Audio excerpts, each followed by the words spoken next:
Okay, so if I am not mistaken, I think we are all live. Guys, if you can see us and hear us, can you please let us know? Perfect. Okay, good morning, good afternoon, good evening to wherever you are. Welcome to the Node Hosting AMA, but at the same time, we are also going to look at the interfaces. So in our previous, stream, we mentioned the fact that this month the team has been working pretty hard on the interfaces. So Lionel is here with us. He's the head of product management for L1X app. He will be walking us through that. But first, I know you all have been waiting for this. Let me introduce you to Nitish Kasar, who is the head of development and is today going to go through the node hosting with us. So Nitish, do you want to get started with it? Okay. So should I start presenting my screen? Yeah, please. Okay. Great. Let me know once you are able to see my screen. Yeah. Is it visible now? Yeah. Perfect. Okay. So guys, are you able to see the README file that I've opened right now? Yes. Okay. Great. Yeah. So as we mentioned, so basically the L1X core node setup, as Kevin mentioned, it was a long-awaited thing.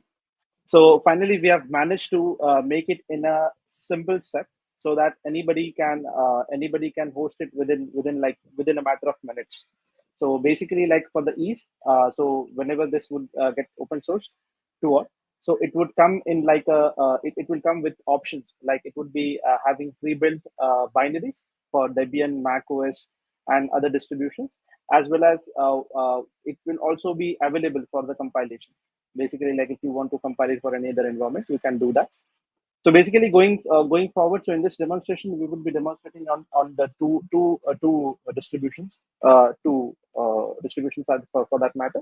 So one is going to be the Debian based in the Linux, and the second is we are going to show it on the Mac OS, which is going to be on this laptop. So basically, this is like an 8 GB RAM laptop. So going with the minimum system requirements for this hosting, node hosting, that is you will require to have like an 8 GB of minimum RAM, like you will just for that sake. Then you will require minimum of 100 GB storage to start with, but it is good if you have more than this. Then minimum of 4 CPUs are required, because since this is going to be this is going to use multi-core capabilities, and like that will just enhance the capabilities of your node. So these are the basic requirements, and also to make it more simple, we have kind of Dockerized this environment. Okay, so it would be like it is due to the Docker only. We were able to manage it within like couple of steps. Like to be precise, only 4 steps that you have to do to get started. So going with the first step is whenever you start with the node setup, you need to have 2 things with you. That's all. The first is your Docker and Docker Compose. So the instructions are like if we visit the official Docker links over there, so we will have that. Right now for this demonstration, I have installed in my Mac OS. Okay, so I'll be demonstrating how you can do that on the Linux based machines. So once you have these 2 things installed, like that is Docker and Docker Compose, the minimum versions that are required is like for the Docker, it should be like more than 24. And for the Docker Compose, it has to be more than 2.21 that is mentioned in the document. So that concludes your step number 1. Now going forward to the, so as we promised, like it's only in the map, it's only in like 4 steps. So that completes your step number 1. That is the prerequisites. Going to the step number 2, we have to configure now as you know that this node will be having its own database. That's what we call as an L1X DB. So basically it is built on top of Postgres. So for that, you will have to configure the database credentials for it. Now you need to make sure while we are doing this, these credentials are secure enough. Okay, secure enough when I say, so it is advisable that you have at least for this demonstration, we will be using simple passwords and username. But when it will be actually done, it should be having a minimum requirement of at least 16 characters, like a strong password for that matter. So let me just walk you through with this part. So I'll just go in this part. Now, it is clearly mentioned that in this in this package that you'll be receiving, we will be having something called L1X config.common. Now, just like any other blockchain, this is the heart of the configuration of any for the nodes that you're going to set up. Now, it is divided into two sections for the sake of simplicity. The basic configuration, which which for most of the user would be relevant. Okay, and in case of any power user, so which they want to tweak more, like furthermore into the configuration, they can go to the advanced config. Now, the documentation for that would be covered in the sections below. Like when we will be just open sourcing this, so it would be mentioned in the configuration summary where each flag is explained explicitly, like what it does. So for the starts, we only need to worry about two things right now. One is your username for the Postgres, and second is your password, and that's all. And talking about the second step, now this node private key and node address, I'll come to this on the step number 3. So let's say I am right now configuring it. I'm just putting, I know that this is a bit of an insecure password, but this is just for the sake of demonstration. So I'll be just putting username, a password. Please, guys, when you'll be doing this setup, please don't use this kind of simple passwords because it would be highly vulnerable in that case. So once I configure this over in the L1X configuration, the next step that I need to do is walk to the second file where we need to change. That is going to be a Docker compose file. So you just need to go into this Docker folder. You have to navigate to this particular line where it says replace L1X Postgres username. You just have to put the same username and password, just like you put in the configuration, L1X configuration. Okay, that concludes your step number 2. Okay. Now, one very important thing with this particular L1X DB is it operates by default on port number 5432. So you need to make sure that it is available, like it is opened, or if you are using any intranet setup or secured setup, so or private setup. So in that case, you just need to make sure that this port is available in that machine. Or if you want to change it, we will include further documentation how you can use like non-standard ports to go with. But for this demonstration, we will be going with the standard default ones that we have configured. Okay. Now, am I good so far, Kevin, Leo? Yeah. Okay. Now, step number 2 is configuring your L1X node credentials. Now, this is the most important part. Now, for this demonstration sake, we have completely used a new private key. So please don't bother copying this. There is no funds into it, like on any network, neither on the L1X network. But when you will be setting it up for yourself, so this is where you need to put your FVN credentials. So it would include two parts to it. One would be your private key, and second would be your address. Now, when you're doing this, you need to make sure that you don't put a prefix 0 at the start. Like you don't put the prefix 0x. Same for the address. You don't put the prefix 0x, just the address and the private key. Once you configure this particular thing, now we go to the step number 4, that is kickstarting your node. So if I'm not wrong, so it has been concluded in just a matter of 3 steps, and the 4th step is going to be a final step. So in this 4th step, what it is going to do is we have already written a complete script for you, which what it would be doing behind the scenes is it is going to run the L1X DB. Okay, so if I show you the actual configuration, so it looks something like this. So it is going to first run the L1X DB for you, getting all the things ready. Then it would be kickstarting the L1X core server, which is nothing but your L1X node. Okay, so I'll just quickly go through this and start the node. So before this, we just have to make sure that for the Mac and the Linux users, you have to give like an executable permission to this file that I'm referring to right now. So basically, let me just navigate it to this. Okay, yeah. So I'll be just giving an executable permission for this.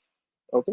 Once I do this, I simply have to run this command that's called start L1X. So what it would be doing is it would be setting up all the things for me. So as I mentioned, like it would be first running the V2 core DB. So it usually takes around 60 seconds to kickstart. So that's the 30 seconds going. We are waiting for like the database connections to be available, all the schemas being migrated and etc. So let's wait. It would be there in a minute. Yes, great. So now the database has been started and the code also has been started. Now, if we just check the logs, this is where it has finally started the node. So if everything goes right, you should be able to see something like this, which says that what all Genesis validators are there. Okay, what all configurations are configured. Okay, so it will stay at this particular log for say 30 seconds. As I mentioned, 60 seconds. Out of that, the first 30 seconds goes into database and the next 30 goes into the configurations. So if everything goes right, you should see a message like this, applying snapshot. So what it means is it is downloading the whole blockchain history from the L1X archive node to your node. And this process usually takes, depending on your internet connection and which part of the world you are staying at. So basically, we have been taking care of it using our like CDN network, but mostly it should not take more than like 1 or 2 hours maximum to sync the whole state, and after that it will start syncing up with the network. So that's how you run an L1X node. Okay. Awesome. Yeah. So should I? Yeah, that's great. Yes.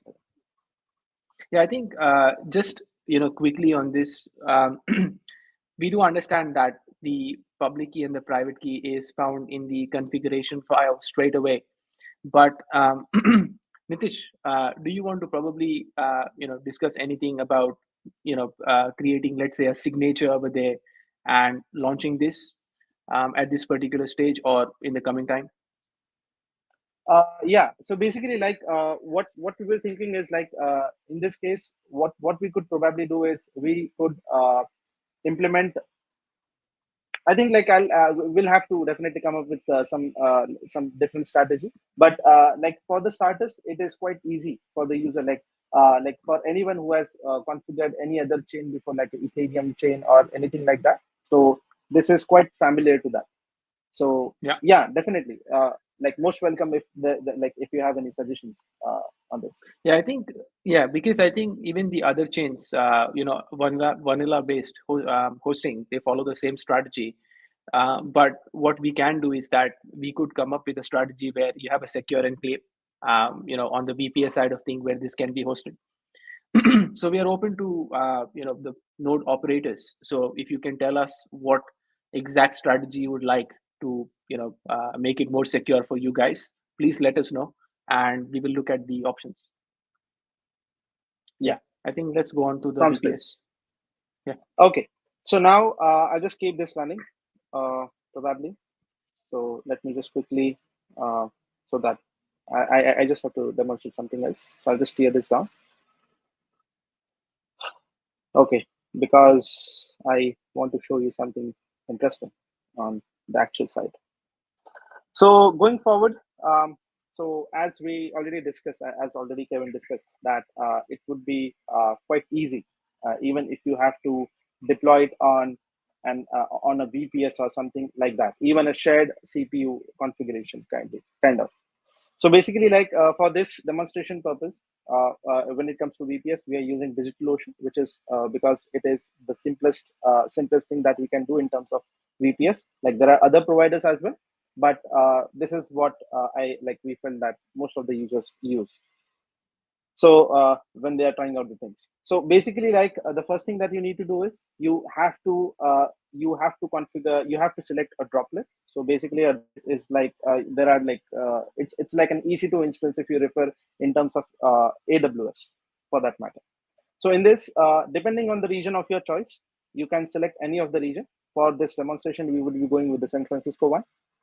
Talking about the configurations, system configurations, so anything is good, but it would be better if you choose like Ubuntu 0.2, because the build, the pre-compiled builds that we have recently launched, it is Debian based. So it would be kind of like, it can be Ubuntu or a Debian for that matter. We are still coming up with the other versions like CentOS for that matter. So once you select this operating system, we would be going with the options for the CPU. Now it completely depends. Now this thing can work even on the shared CPUs, or it can also work on the dedicated CPUs, depending on how you want to run it and how more reliable you want to make it. But for the sake of this demonstration, we would be going with the complete vanilla setup. That is the basic one, where we will be going with the 8 GB and 4 CPU version as mentioned in the document, and it is also satisfying our requirement of having more than 100 GBs of SSD. Now, I completely understand that this can be increased, but it is good to have the extra space from the start itself. Okay. After this, in AWS, it is very specific to AWS. Sorry, it is very specific to DigitalOcean that you have got two options over here, like SSH keys and the root password. Now, this root password is only going to be used to create a user, because we never encourage our users to directly configure anything on the root, because that is the highest thing that you can have in the environment. So we will be just using it for setting up another user which is having less privileges, so that it has a kind of a secure setup in that matter. So I'll be just configuring a password, let's say, and okay, just enough to satisfy their criteria. Okay, even if I want, I can select like a couple of other things, which is like a monitoring system, but it is completely not required in this case. Okay, we can just go without it. Okay, once all of this is set up, I'll be just simply clicking on the click droplet. Okay, now once this is created, it will just take couple of seconds maybe to spin up your instance. So once the instance is ready, we will be going forward for the next steps. So as I mentioned, like this is a completely from scratch setup. So there is something more to it, where you will require to configure certain things, which I'll be just demonstrating it once the instance is up and running. Just a quick one on this. Thanks for that, Nitish. So when you look at hardware recommendations versus you actually choosing hardware, usually what happens is you've got certain transaction benchmarks that have been created in terms of the units that it's going to consume and the time that it takes. And these unit Correct. and time metrics will work on a progressive approach, right? Where initially when you boot up the node, there is no reason you need a $200 plan. You can always increase the size of the droplet. So if there is, if you have to go with, let's say, 200 gigabytes versus 1 terabyte, you're not using the 800 GB yet, right? So you can go from the base one until a higher one. Absolutely, because the beauty about these systems is they are upgradable. So like you can always upgrade to a better version. You can always add up more storage. So it completely depends actually. For a starts, basically this is good enough to start with. But obviously, like once you want to make it to a greater scale, definitely you'll be opting out for something else than this. Okay, so now we would just continue setting up our instance. Now this is a complete blank instance, so we'll have to do a couple of things. So since you already know that we have only got the root user, and we still have to create more users into it, like one more user with a lesser privilege than a root. Okay, so I'll be just doing that. So for that, I'll just log into the instance with the credentials that I've got. Okay, so I'm inside this instance. So now it is always a best practice that you don't directly start using root. You create a user and then you do the activities on that user, so that it still has a kind of an isolation in terms of permission. Okay, in the Linux machines basically. So first thing that I would be doing is I would be creating a user. Now I'm not sure, like, do we have any Transformer fans? So I'll be using one of that names, like Optimus over here. Okay, so I think, okay, sorry, I just need to add this. Yeah, this is a new user completely. I forgot.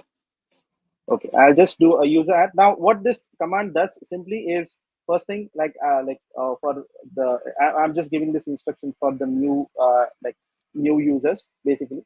So what this user what this command is doing is it is going to create a user called Optimus. it is going to assign a bash shell by default to it, and it is going to by default add it to the sudo group. Now, when you assign a sudo group, now this user would operate normally, but if required, it can also go into the root privileges once you escalate it. Okay, and -m is nothing but to just create your home directory. So now this user is created. Now we just have to set up a password for this user. So let's say I'm setting up a password, Optimus. Okay. So let's say I'm setting up an instance, setting up a password. So let's say, yeah, that's my pass. That's going to be my password. Sorry, I'm not going to share that. Okay. Okay. So, okay, now since my password is already there, I would now connect to it. So if everything goes right, I should again be able to see a shell. Bingo. So we are good. So now we have successfully got our user with lesser privileges and capability to escalate if required. So first thing that we are going to do always on the Debian machine is your sudo apt update. Sorry, typos. Update. So what this will do is it will just for the existing Linux user, so it is just going to update the sources. It will not take much time. After once this is done, we would be doing a Docker setup, because like our whole thing is built on top of Docker. Like we have completely Docker as the environment. It's funny, isn't it? The DigitalOcean droplets are also KVM instances, which is using Docker, which is using the core, and which is using the VM. So there are 5 stages of virtualization. Yeah. So like we are already being virtualized, and on top of it, we are still like we are virtualizing on top of it. Yeah. So that's creating virtual transactions on that. That's another thing. Yeah, we have a step-by-step documentation for all this. Don't worry about it. Yeah. Yeah. So basically, like this demonstration, okay, it was to show you that how exactly a node looks like when it boots up. Okay. Now, these steps definitely can vary for the different environments, but this should mostly work in the Debian environments for now. So the first thing that I would be doing is install a Docker and the Docker Compose as we just mentioned previously. So I'll be just doing that. Okay. So now I'm installing it.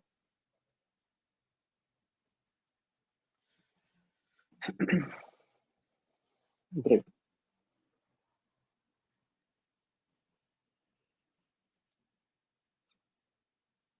Okay.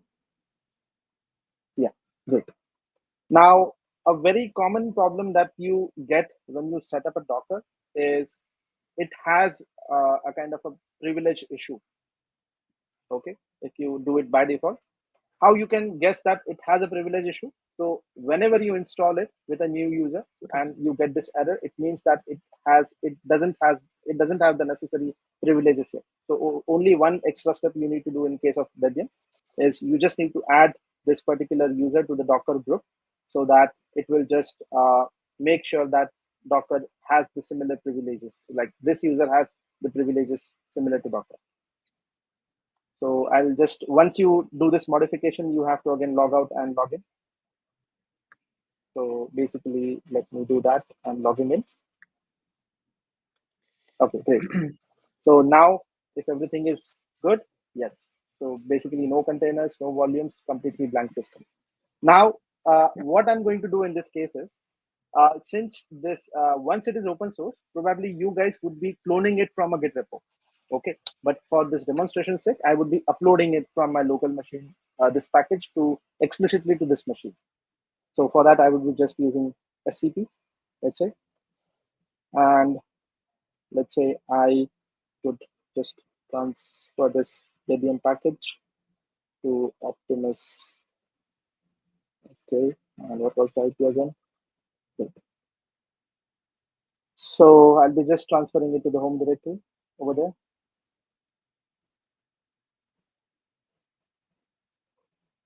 Okay.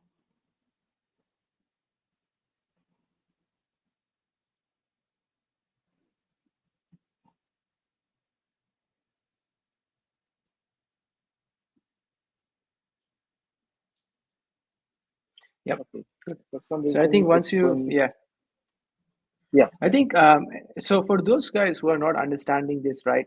I think it's a given, right? Certain times on your laptop, it's going to be much faster. But when you're trying to install it on an instance and trying to get your full validator node to boot up, um, what I would recommend is rewatch this part of the video a few times and just follow the instruction set. And we'll open up, there's not a lot, right? Only 80 a month. So we'll open up a channel as well for you. If you have any doubts, we are happy to assist as well. So Leonel and Nitish, both of them will be able to hold hands and help you out as well. Okay. Uh, sorry to interrupt, but we have uploaded it, and now all that I'm going to do is just and like unzipping the package. Okay, I've just installed the unzip because it was not there. Okay, so once I do an unzip of this, great, I would be able to see this particular folder. Okay, so similar to what we did in our machine. So it is always advisable that you like definitely like you can use any editor of your choice. In this case, I would be using like Nano.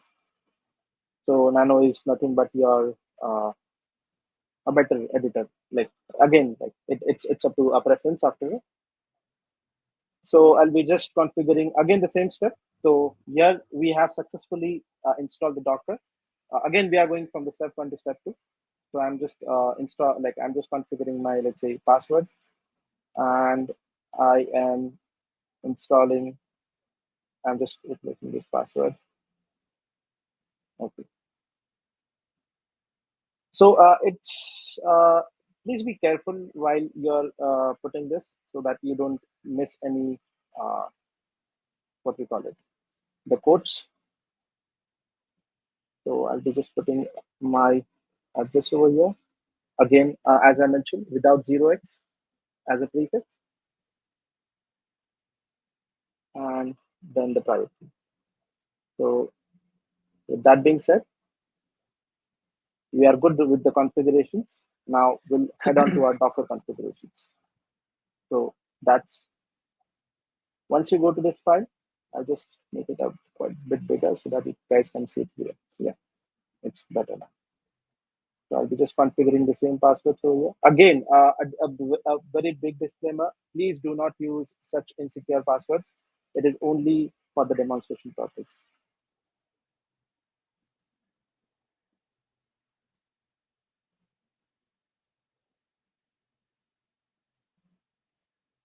Okay. Yeah. So yes, so we have completed both the configurations now. Now we'll just head on to the next thing. That is this part. Okay. So now we have completed our step number 3. We have also put into the like the private key and the address required, and now simply we'll just kickstart the node. So again, as I mentioned, if everything like now whenever you are doing it on a like a brand new machine, probably it will take longer because like on my Mac machine the Docker images were already downloaded, right? And like but for whenever you are installing it on the VPS, generally this VPS like or like generally these VPS have a good bandwidth, so it shouldn't take like any longer to download the Docker images required, and it would be like fast enough as compared to your local machine. Now provided that again, like not if you are using something like 1 Gbps on your local machine, that's a different story.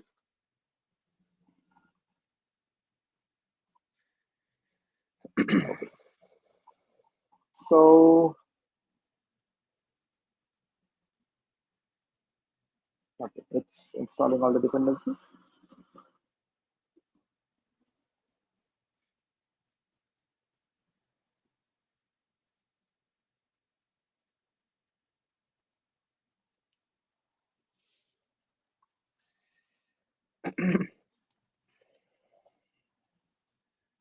Yes, please be with me. It's almost there.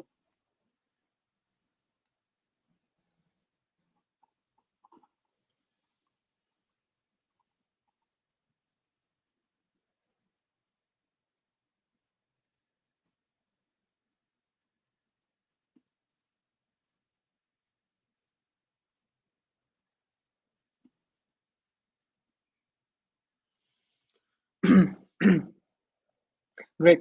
So I think from this one, right, as we can see, if you're trying to host it on your laptop, it's a much there are less steps involved. But once you try to go onto a VPS on the cloud, of course, there's a whole set of configurations you have to do. We will be releasing this documentation and the video as well. And Lionel will, of course, show us an interface. And in that interface, we will be opening up a channel for you to communicate with us as well. So if you do have any problems trying to host a node, we will help you out. Now, the only way to make this more seamless is by building a community image on certain hosting providers. And the reason we have not done that yet is because if you think about the community images on one single hosting provider, we can't go and distribute all our nodes on a single hosting provider. So many of you will be using it for multiple different hosting providers. So if there is one hosting provider who goes down, all our nodes are at risk. So we are currently looking at where should we build the community images, and we will release it probably 3 to 4 of them at the same time, so that we don't have reliability on one data center at the single point in time.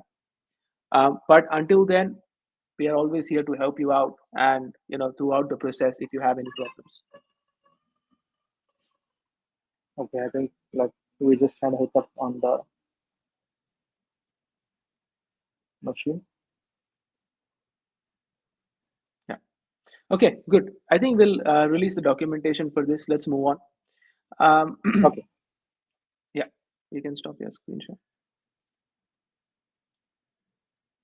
Perfect. Thanks for that, Nitesh. I hope it was interesting. No, it was good. And I think what happens is when you go through all these processes, right? It also shows the community members, like, just booting up a node could be so complex. What would go into building one, right? So I think it's a show of our tech as well, but definitely we can make it more seamless in booting it up. I agree to that. Great. Let me share my screen and probably go on to the next one, because the next one is going to define the next 6 to 8 weeks for us. So we've been working on the interfaces, as I mentioned, and we have created a blueprint for the ecosystem pool as well.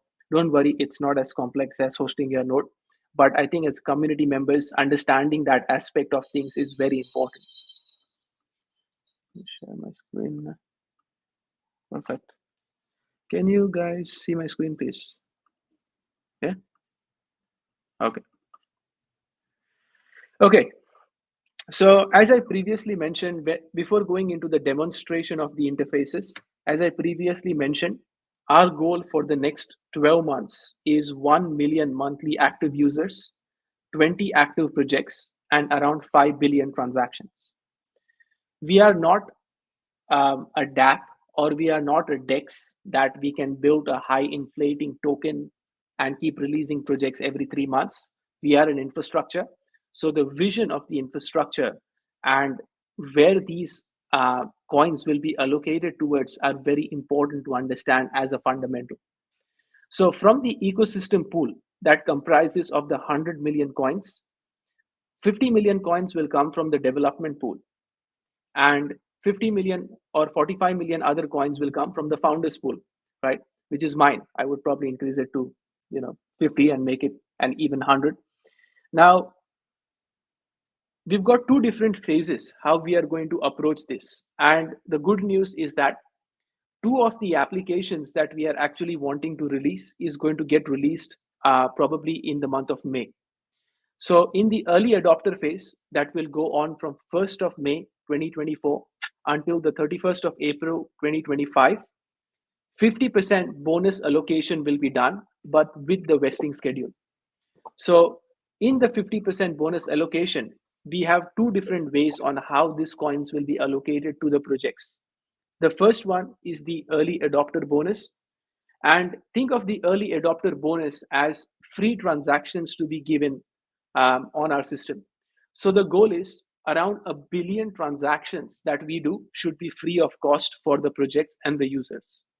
And that is where we want to allocate these ecosystem pool towards. The second one is the performance. If you look at two different metrics, one is the incentive and one is the spending, right? The revenue versus the spending. Polkadot probably made 100 grand that month, but spent $100 million, right? Now, all these infrastructures, and what is more important for us is creating a metric around the health of the protocol, right? So the metric that we have actually drilled down to is the average transaction fees that we collect from the user. Now, if we are giving out incentives and we are getting that kind of revenue coming in, we need to make sure that the average fees that we are collecting, that we generate over a period of time, becomes self-sustainable so that the ecosystem pool can keep on continuing once these funds are also exhausted. The second phase is going to be the base phase, where we will be focusing on optional projects. So a total of 20 projects, the first 8 will be in the early adopter phase, and the remaining 12 will be in the base phase. Again, 50% bonus allocation with vesting, and the performance bonus that we are talking about is the number of paying transactions that these projects will do and the average fees that we will collect from these users. That is how we are calculating the performance. Now, what are the required projects? So the required projects are pretty straightforward. We have the DEX, we have the NFT marketplace. So we have partnered up with someone who is building their own DEX with us, and we will be releasing that in the coming month. NFT marketplaces, of course, Launchpad, the gaming platform. Bitcoin integration is a very big narrative right now for us, because if you look at the total market size, 90% of development happens on EVM and layer 2 chains. So if a project or a developer goes and deploys on the originating chain, what is the probability that they are going to deploy on different L2 chains? So there is a very high probability that they are deploying on these L2 chains in a sequence. The Bitcoin integration narrative that we want to take is taking Bitcoin and actually making it available for the Ethereum L2s. So Xtalk is going to be positioned in that particular perspective. And these 8 projects that we are actually wanting to build, that is required projects, we will do a revenue sharing and coin burning strategy with them. So when I talk about revenue sharing, it does not mean from the transaction fee, but it means from the service fee. And the ideation on the revenue sharing over here is that if there are certain number of coins that we want to get from these guys as a part of this partnership strategy, we should have the ability to even airdrop these coins to our users based on the L1X coins that they hold. So in a way, we are trying to promote the projects as well that are coming to build with us, for the long run. Coming to the interface structure, we have 4 different stakeholders, and we'll get into the demonstration of that. We have the developers, where we have completely upgraded the dev portal. We have the project panel, where the required 8 projects will be selected from. So we have a backlog of projects that we are actually going to nominate to become these top 8 projects, or like a spearheading the dApp development with us. Node operator panel. So the node operator panel will actually have all the guides for you, and we will also open up a space for your communication if you need to follow the instruction sets. And for the users, so we have a wallet profiler that Lionel will demonstrate today, that will give you a complete overview on all your assets that you have on L1X. All you need to do is connect with your X wallet, and you will be able to see each and every assets in your wallet profiler. We will also show you 2 more designs that is currently in development. One is the core profiler. So looking at the validators' addresses, the blocks that they are actually producing, the transactions into that block, the score of the validators, the staking amount. And the second design that we will show you is of the distributor. Now, I understand a lot of the community members have supported the protocol in multiple different places, in the balancer pool, in the single staking, getting L1X coin, the node operating, usernames. So what we have done is we are creating one place for you where all you need to do is go and put in your address, and when you will get what coins from various sources, all will be at a single place, and you will be able to export it as an Excel sheet. So one of the community member had requested this feature, and we are building that feature. All right. So I think, Leono, if you want to share your screen now and show us the interface, please.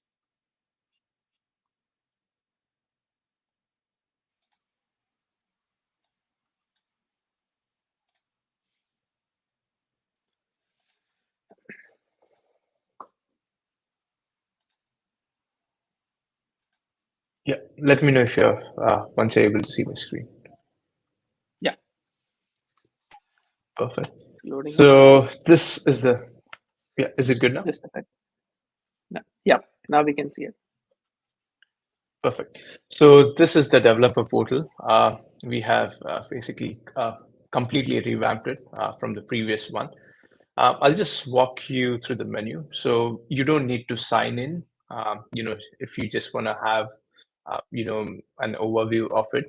But if you want to interact with the community, that's when you need to sign in. So first step, what I'll do is I'll just sign in so it's easier for us to go through the features.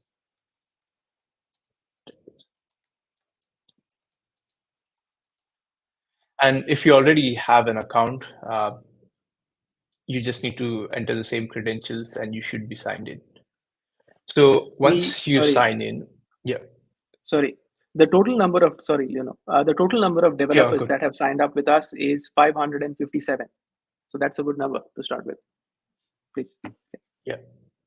Perfect. So once you visit the developer portal, first thing you'll be able to see is all the information. So we have all our blogs and all the details just put up over here. So the blogs will be, all the recent blogs will be displayed. If you want to view all, you can always click on view all and it's just going to display the rest, right? This is the timeline, the roadmap for where the project actually is, and we always keep on updating as and when we release, the new updates. And if you want to if you click on View Complete Roadmap, you'll be able to see what is ongoing, what is completed, and what is future. Right. The next section we have over here is the developer documents. If you want to know more about the core protocol, you can always go to the Gitbook and you have everything well documented and sectioned as well, right? Just a quick one on that. This Gitbook structure is being upgraded right now, and in the next week, we will have the new toolkit integrated into the updated Gitbook structure, where two important parts are there. If you want to build a cross-chain application, or you want to build on L1X and go cross-chain. So we have simplified the toolkit. Thanks to Nitish and the team. They've done an amazing job in the toolkit. Yeah, and the next one is, again, the white paper. If you have to see, the complete architecture or the complete vision of the project, it's all in here. So you just have to click on it and it redirects you to a new tab. The next section that we have is courses.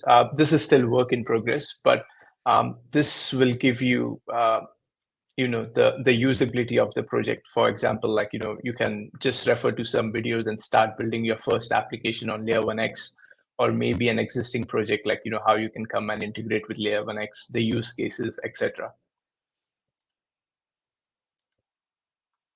And this is the main section, as Kevin mentioned as well, for users who want to host their nodes, and if they're having any queries, you can always come in over here, create your profile, and just there'll be a channel that will be specifically dedicated to node hosting, and you can start adding your queries in the community, and the developers and even the community members will be able to help you out with your queries. The next feature that we have over here is basically you can just go and search for a user. I'll just look for myself. And you can start chatting as well. So if you know a community member, or if, or if you know a developer, that you want to, come up together, with an idea and you want to start building a project, this is the platform we recommend, like, to come and have a chat, because in future you'll be able to like straight, forward the messages with the community and interact accordingly.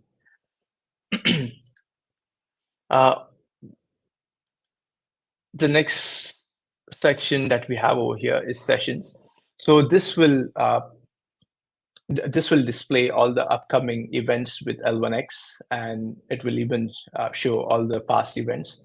So even this session that we had, like for example, if you want to go and see the video for how to host your node, you can always come back to this place on the dev portal and go back and have a look at the past AMAs. The next and very important thing that we have is the improvement protocol. So this is where the devs will be able to, give their feedback on, if there are any important features that have to be added to the protocol, or any concerns about the security, etc. So this is just an overview, like what are the stages, how the process is going to follow, like after you submit your application, and how it's going to be selected as well. In protocol request, you'll be able to see like how, what's the status of your application. So when you have to submit an application, you can always click on Start with Template. It will take you to GitHub. We have a template over here. You fill in all the details and you just commit. And once you commit, we will be displaying it on our dev portal. So at this stage, we still have not integrated it with GitHub, but soon will be, and you'll be able to see all the applications sent for the protocol improvement. Yeah, so if you click on the LIP number as well, you'll be able to see information Yeah. about that particular. Yeah.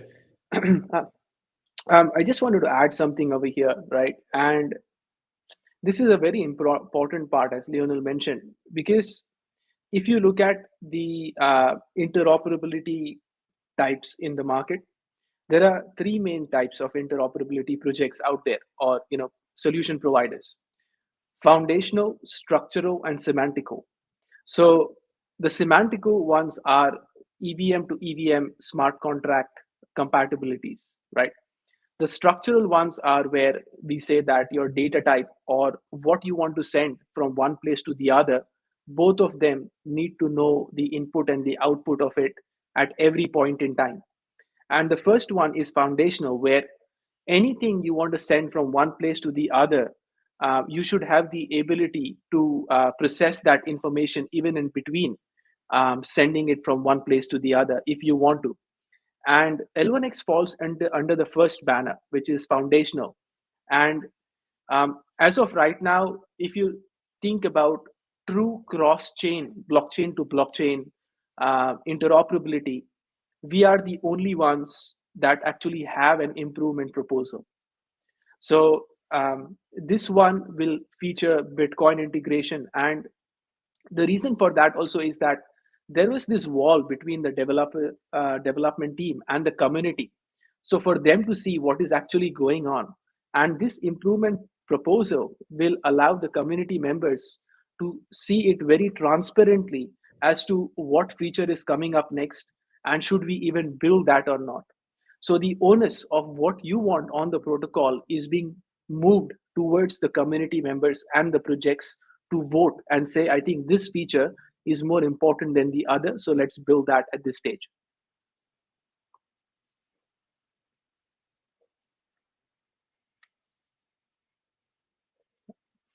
Yeah, perfect. Right. Should we move on to the project panel, Kevin? Please. Yeah.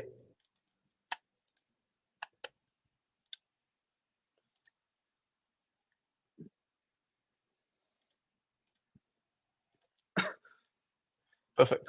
So just to give you a bit of brief, the project panel is for any project that wants to come on board and be a part of the ecosystem development pool.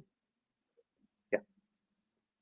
That's right. Yeah. So this is, again, as Kevin mentioned, is for any project. So if the projects want to just have an overview about what L1X app is, this is the page that they can just have a look.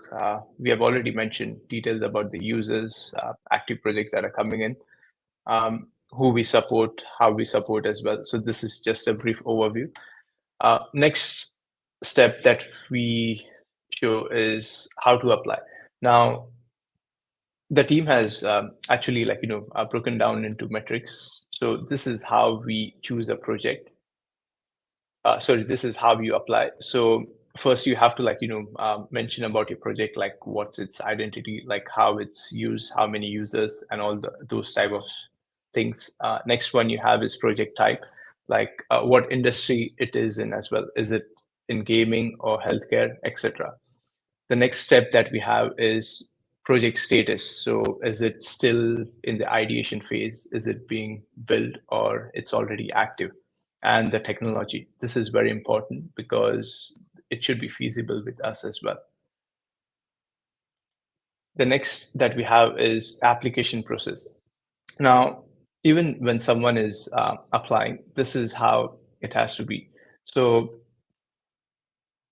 it receives, okay, so this is how the L1X team, they look into the type, even, so they check like what's the identity again, do you have a good number of active users? Is it out in the market? Is it well known?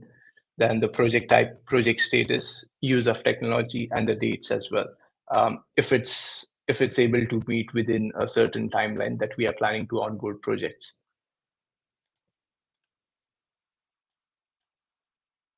And this is how, once a project is accepted, we'll be communicating with, like further communication and for further collaboration.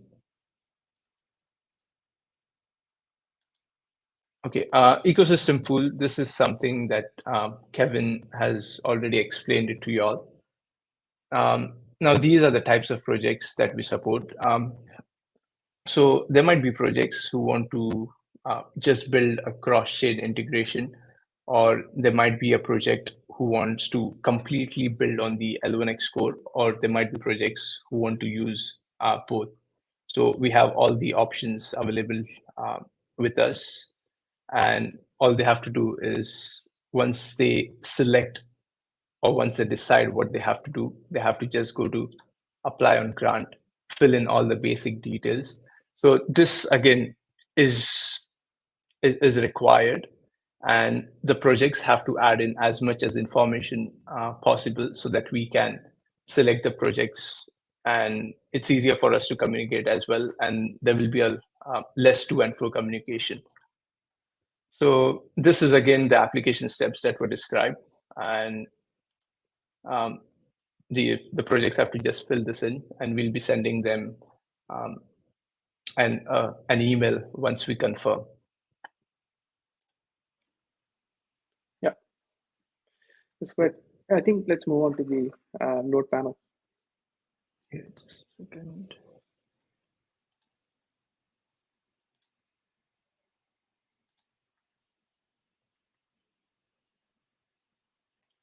Okay, this is the node operator panel. So again, just an overview page, like what a node is, who should host a node, and what are the benefits, the types of nodes, and of course, like most of the users that are on L1X already have an idea about the nodes, the minimum requirements, and then the node hosting guide is all in here.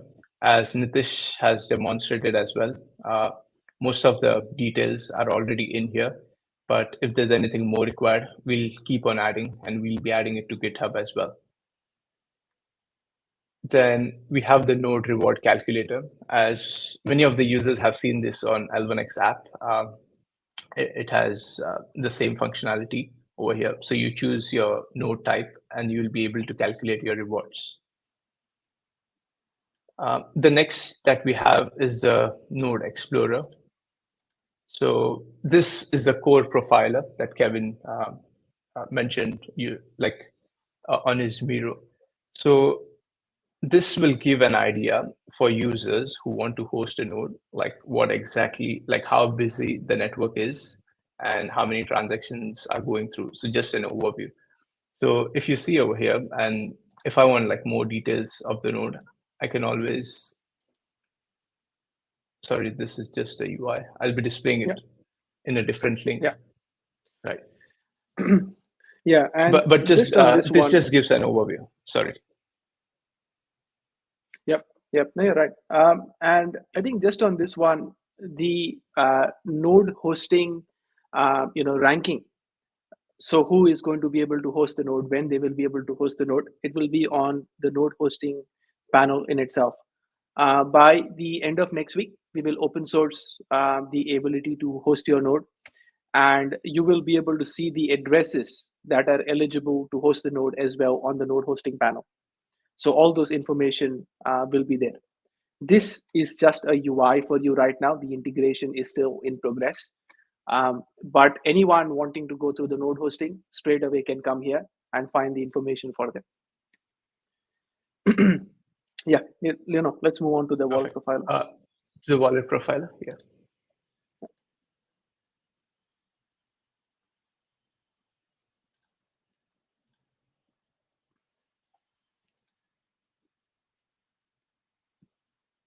Okay, so this is the new look of the Explorer as well. This will give you just analytics, like what's going on the core protocol. So the total blocks, total transactions that have gone through, and the total accounts as well, right? So Explorer, we already have it, and this is just an updated UI. So if you go and click a particular transaction, you'll be able to see all the details of a transaction. And let's go to the wallet portfolio.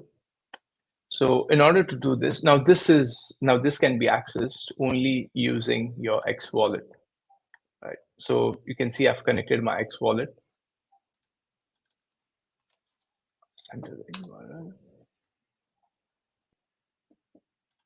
Perfect. So this data that you can see over here is what my address holds and whatever I've done on the L1X protocol until today. So if you see, I've got like these many usernames associated with my address. This is the amount of swaps I've done. This is the staked balance. These are my balancer pools. If any one of you have been have entered the Interact competition, you'll be able to see all your rewards over here, your referral rewards, everything that's on your on your portfolio will be displayed over here. So you just have to connect your wallet, and you will be able to see everything in here. Yeah, perfect. And I think this acts as your gateway to the L1X core database, where any address. Later down the line, we may open it up where you just put in your address and you show it out. But there are people who have their own usernames, and the usernames, we don't want to show it out yet until the marketplace comes out, in the coming month. Yeah. So the ownership of the usernames are private, but it will be opened up for everyone to use in the coming week. All that you see over here right now, the dev portal, the dev toolkit, node operator panel, we will be opening it up end of next week. And these integrations are currently in test and in progress. Maybe, if you want to show through the distributor, the difference between the profiler and the distributor is that your profiler is a view-only board of yours.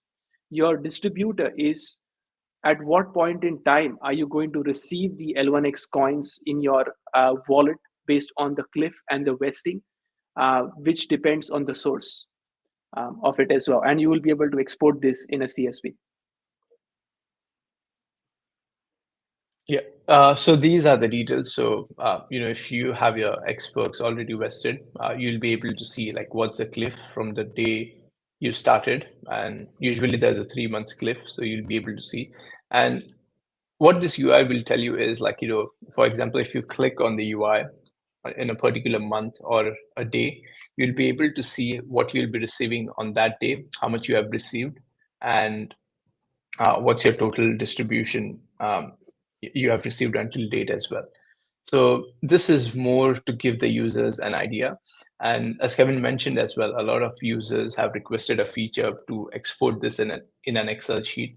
So what you have to do is, we are still working on it. You have to choose one of these, like one of the source, and just click on download CSV, and you will be able to get it in a tabular structure where you will be able to see how much rewards you're getting, you're receiving daily, or maybe on the monthly basis as well. Great. Yeah, I think, and I think end of next week, we will release this out. And as you can see, the L1X app, the ideation on the L1X app is that we want to delegate as much as functionality to different projects, and they can take that and lead it. So we have brought it up to a stage where we have demonstrated that things work, and the projects can pick up that feature and run with it. But at the same time, the interface allows us to keep a constant form of transparency in the community and show them that the amount of work that goes on in the backend with the available resources that we have, right? It's immense. A lot of work that goes on to take this up to where it is today. So, thanks to Nitish and the team, and Lionel and the team, to actually put this into life.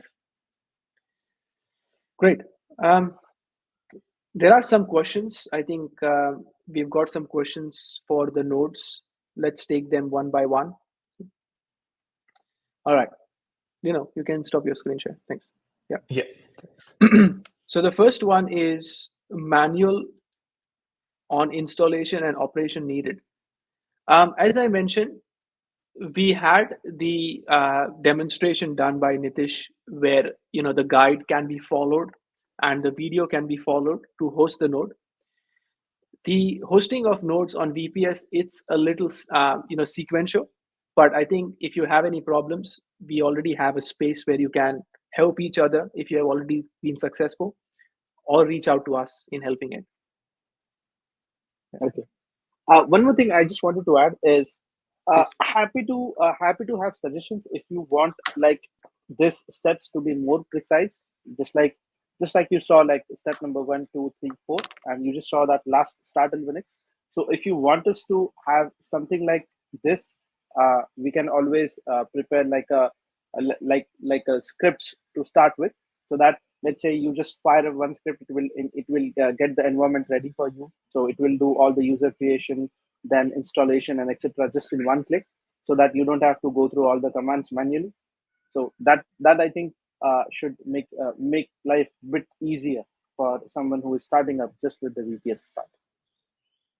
Yeah, we just have to replicate a few of you for that. Just kidding. Okay. Yeah. Okay. So is it possible to reserve some nodes as they are released? I don't really understand the depth of this question. If someone who is already listening to us has asked this, can you please explain a little bit more about it? Okay. The other one is, how will the 80 hosting spots be decided? Okay, that's a fair question. As we mentioned previously, if you have selected the platinum ones, right, and if you have selected the platinum, and if you have selected the FVNs in that particular slot, the first come first serve basis. So who went into platinum and first come first serve basis will be given. Yes, I think DB has a question, database has a question here. Sorry, if that's your real name, I'm not sure. But Kevin, will you keep your promise that previously reserved nodes will be given? Yes, absolutely. So I think there are two things to this. The first one is the people who had opted in for the nodes, they will also be getting it. And the second one is those first 100 people who have missed out. Lionel has been handling the tickets. So if there are any more people in there, we will give it to them as well. Okay. Now with the bonus coins and the referral coins, I think, okay, all right. This is the same question about the block rewards, if I'm not mistaken. The block rewards, as I mentioned, in the block reward calculator, if you have seen approve, you are going to get X coins. That means you are going to get those coins. So it does not mean that, if your node hosting is going to start by the end of the month, or in May first week, you miss out April. So the block rewards will be given to you as well the moment you host those nodes.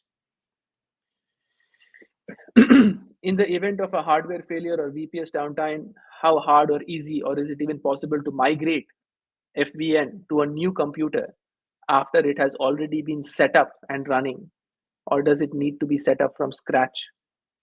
I think, if I'm not mistaken on this one, well, if your nodes crash, we have a system for restarting the nodes, and the P2P syncing kicks in, where these blocks will be synced across to your nodes as well. Yeah, Nitish, do you want to add anything on that? So basically, okay, so the nodes are built in such a way that even if your node crashes, so it will start from where it has stopped the syncing. And in case of a complete failure, so it will just like in that condition, what will happen is it will read the initial stages from the archive node. Like you have option always, you always have option to reset it. But like I believe in most of the cases when this would be done in a more sophisticated setups, there would be already we can also suggest certain database certain backup mechanisms that you can have in place. So just in case the system takes this, because DigitalOcean and many other providers have an inbuilt node backup systems which has a frequency even up to a day, so that even whatever you have done, you can still go back to it and have it restored for yourself. Yep. And we are talking about the FVNs right now. The ELN will be a different session. FVNs are going to be hosted first, and in the month of May, ELN will we will start the process that will allow you to host ELN nodes. Okay, if you had to pick one or the other, is a faster CPU better or more RAM better for a full validator node or ELN? Also, single core or multi-core performance. I think, as far as as I understand, each and every configurations are interdependent on each other for certain things, right? And what I would recommend is that, as we already showed you on the VPS, the $48 a month droplet is more than enough to kickstart, right? And if you keep it on auto scaling as well, or if you have to manually decide, you can always get an email notification for it and you can extend it. So $48 a month to start with.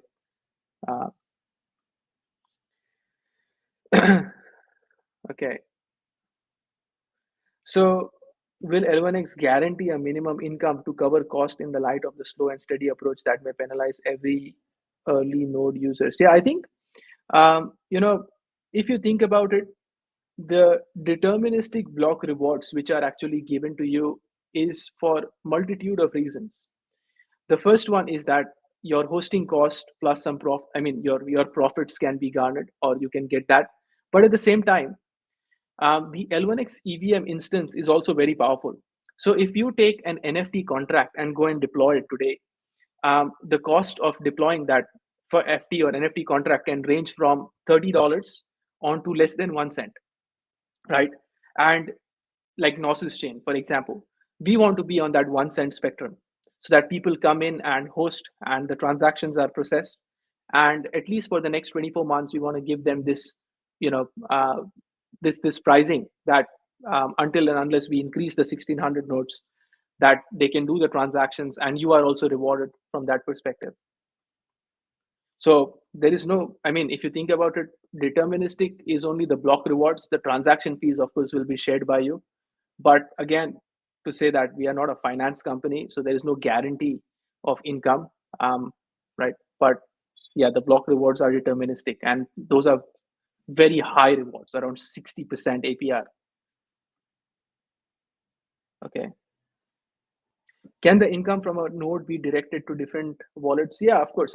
If you are, as long as you have your address, ownership of your address, you can manually go and send it to another wallet if you wanted to. But let's not make things more complicated. You receive it in one address and then you can transfer it to multiple different addresses. When live, will the calculator populate the real data where relevant? Example, active nodes. Yes. So the core profiler is going to give you the real data. So when I say the real data, the L1X wallet SDK and the projects building with it, they will be able to go and query the blockchain. Different number, and we show you something different. You're not doing the right thing. So you have the actual number shown in there as well. Okay, so what is the plan for the scenario if we have a similar expert situation and the node holders do not set up nodes? 4 weeks in, we have 10 nodes set up. There needs to be incentives, example, dashboard showing actual rewards to demonstrate these are worth setting up. Yeah, so there are two things, right? One is the node reward calculator and one is the node configuration panel. But you definitely bring up a good point because what will happen in this case is that there are certain timelines given to the node. So for example, 2 weeks. If you're in that list and you do not host your node within 2 weeks, you lose your spot and somebody else gets it and you go behind in the queue. So this is to make sure that we do host those 80 nodes, in that particular time. Okay. Most cloud options do not specify i5 processor speeds. Can a broader set of typically cloud processor recommendations be given? I think just go back to the video and look at the droplet configurations. I think that information should be more than enough here.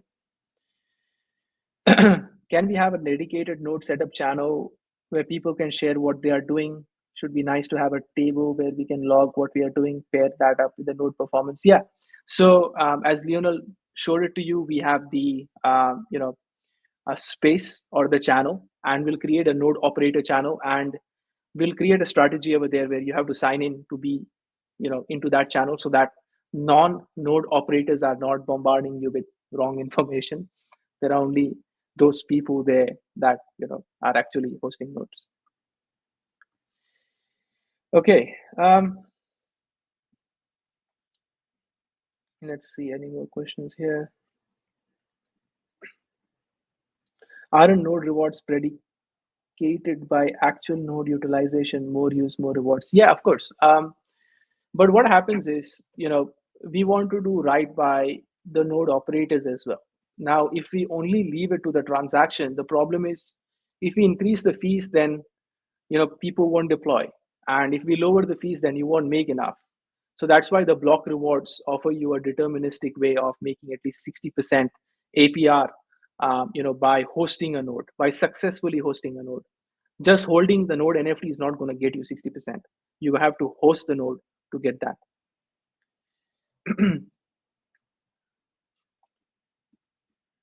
Okay, so for those of us who are already in Xbox vesting for Platinum, has vesting already started? If so, does that mean April is our first month of Cliff? And what about our public non-Cliff coins?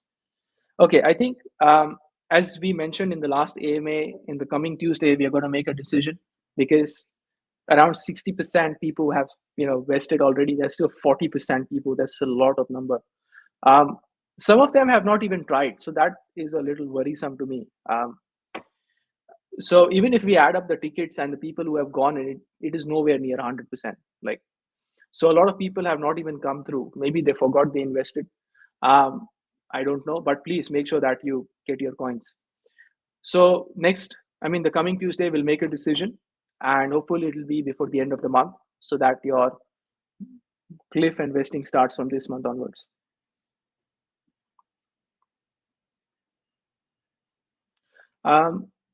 Yeah, DeFi logic, when the ELN rough timeline, that's a very fair question.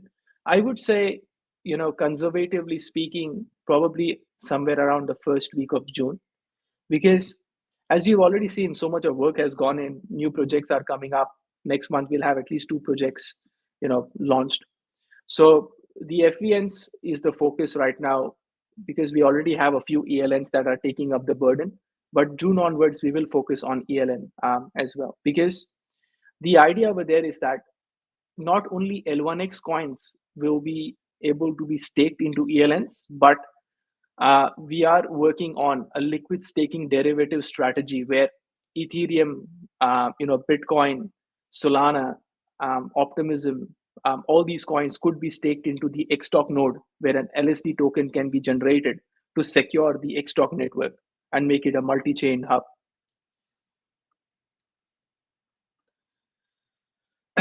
So the amount of L1X in node calculator we see is fixed. The deterministic reward, Ronak, is definitely fixed. So the block reward is fixed. That's taken as a part of the ecosystem growth.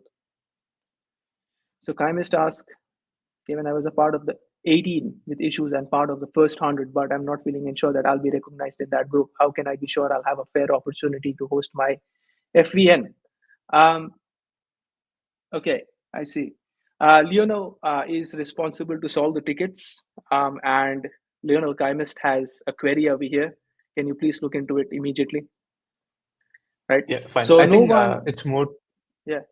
Sorry, Yeah. I think it's more to do with like she has not been, given the FVN yet, which she had reserved, or like which she had missed the opportunity. That's it. Yep. I see. Can we please make sure that these people who are eligible for that many coins get their FVN? Right. Yeah. Let's have a meeting tomorrow morning for that. If we end up starting in May, will April rewards be carried forward? For node operators, 100%. As I mentioned, your April rewards will not be gone somewhere. They're already accounted for, right? So that will be given to you. No discussions regarding ELNs. No, we will discuss. I mean, as I mentioned, one thing at a time, right? And as you community members have itself told us, let's take one thing at a time and do that correctly. So let's just focus on the FVN infrastructure, at least for the month of May. And then June onwards, we take on ELNs. Thanks for the response. No problem. So FVNs are being hosted now. Yes, FVN has started to be hosted, but not opened up yet, not open source. The exchanges are actually hosting nodes right now. Nitish is dealing with them.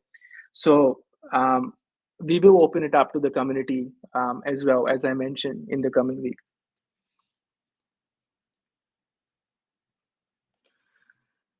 So what happens if we have to change location of a node hosted on a physical system that is changing house, office, etc., with a different network setup? There'll be a downtime, or you'll have to probably stop the node and start it somewhere else on an immediate basis, one after the other, if you're using the same public address. How much data is consumed by the node per month? We need to look into this. What is the database size right now, Nitish, of the L1X core? On any So it has been more than 2.5 GBs in size.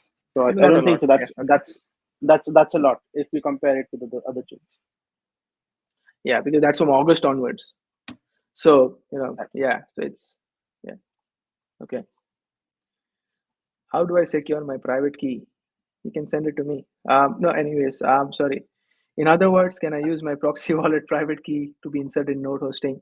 As I mentioned, this is a serious topic. As I mentioned, we are open to getting suggestions on how to do this, and we will look into it further as well. Because of the paucity of time, we have not looked into that, but we will definitely look into that for you, so that you don't have to show your private key or put your private key somewhere. Can an ELN be paired with an FVN or just host each separately? Of course, if you have enough space in there, right, in the beginning, you can definitely pair up an ELN and an FVN together, because the ELN is going to be a very small daemon running into your system. So, and again, it depends on the traffic as well. If the traffic goes bonkers, then you might have to separate it up. Do we have to consider the different SSD setups, SATA versus NVMe? Will it matter at this particular? No. Yeah, go ahead. Yeah. So basically, like I would like to answer this. So basically, like definitely it will have an improvement, because as you know that NVMe's like in this case we have seen, like because we have also hosted a couple of nodes with that option, and we have seen that the read write of the databases calls that we are making So it has a significant improvement, and it provides a more reliable a reliable way of opting it out. But again, it also comes with an additional cost in that case, which you probably don't get with the basic ones in most of the hosting providers. So yes, it is good to have it, but again, it depends on how much you want to spend on the hosting. Yep.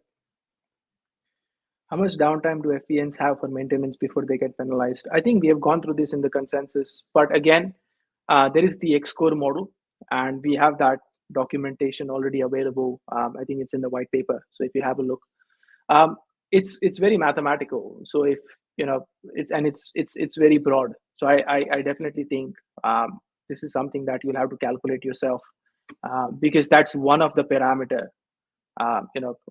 in terms of actually penalizing a node. And again, it's a progressive or a approach where downtime compared to the other nodes versus a base, right? The 18 people out of the first 100 that worked through initial sanitization with devs were promised 1,000. Yes, definitely it's happening. We have the first 100 addresses. In the coming week, we will issue it out. Leonor, can you please write this down so we can sort it out as well? Is there a place where we can monitor our own nodes? I would say Xcore would be a good way to know that your nodes are actually from the core perspective, but panel, your hosting panel. Yeah. So I believe this is a very good point, monitoring your own head.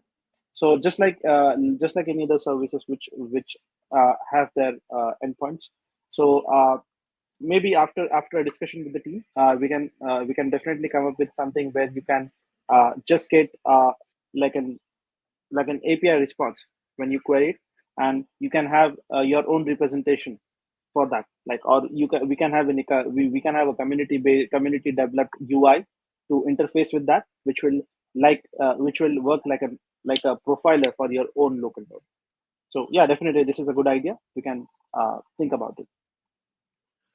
Yeah, and I think that's a good, interesting point. You said community-driven idea. So why don't we do one thing, right? There are node operators over here.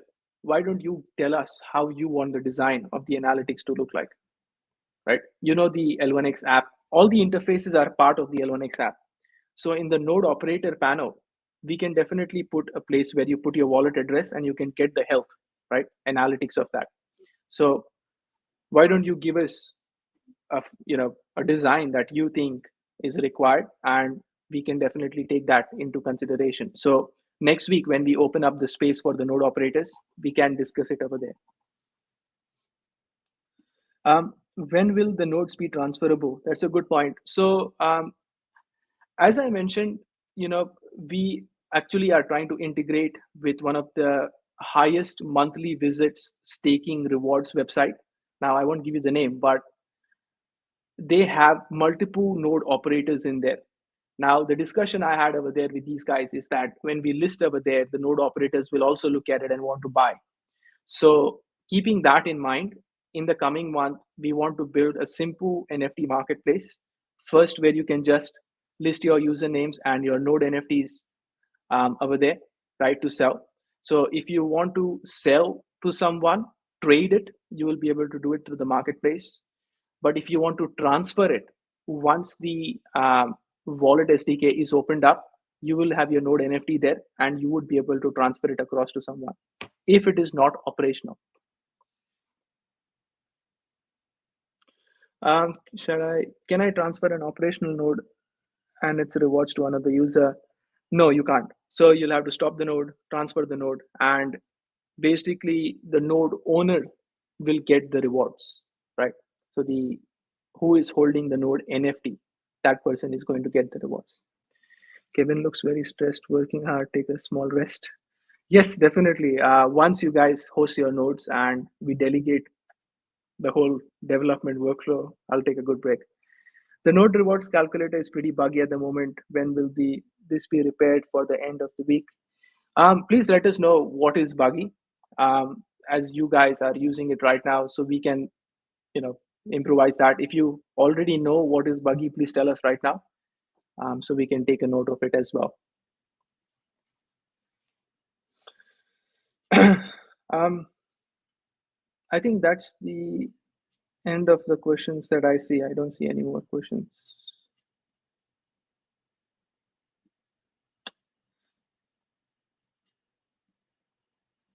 Yeah, I think that's all. Okay. I think let's end it over here. It's already been almost an hour and a half. So as I mentioned previously, the interfaces are going to be very important in the adoption of the protocol. And that's why we spent some time on this, so that all the stakeholders know exactly where they have to be positioned towards, helping us add any more functions to it and not jamming everything in one single place, right? So wait until the end of next week. And what we are also going to do is we are going to run a campaign with the developers where you will have to come and answer a few basic questions about L1X and deploy your first application to win a small reward. So we are going to host this specific workshop for all the developers wanting to come and try the toolkit and win some bonus L1X along that particular process. Okay, Nitish and Leono, do you have anything else to? No, actually, just wanted to share my experience. So it was a wonderful experience interacting with the community. And thanks a lot, Kevin, for providing this opportunity. And you guys have been a really wonderful audience. Yep. Thanks for all the work, Nitish. And just to let you guys know, I don't usually say this, but just to let you guys know, Nitish is currently undergoing surgery on his foot, but still he's working for us the whole week and the weekend. Yeah, that's true. Okay. Yes, Leono, you're not undergoing any surgery, but you're still a hard worker. So would you like to say anything? Yeah, look, I mean, the community has been like really supportive, even like with the tickets they're generating, and yeah, there's a lot of to and fro communication, but there's a bit of delay sometimes, but it's getting resolved, and everyone is happy that it's getting resolved as well. Yeah, so appreciate everyone's support and patience. Thank you very much. Yeah, and I think Lionel has been very, very helpful in the ticket solving process, and the community members have had some amazing patience. I would not have that much patience if I was a community member, but these guys are equally patient as we are. So I think that's a great thing. And thank you everyone for the support. And it's been a journey. It's definitely been a journey, but we are getting there, right? We are definitely getting there. So thanks to everyone. Until the next one. Bye. Okay, see you then.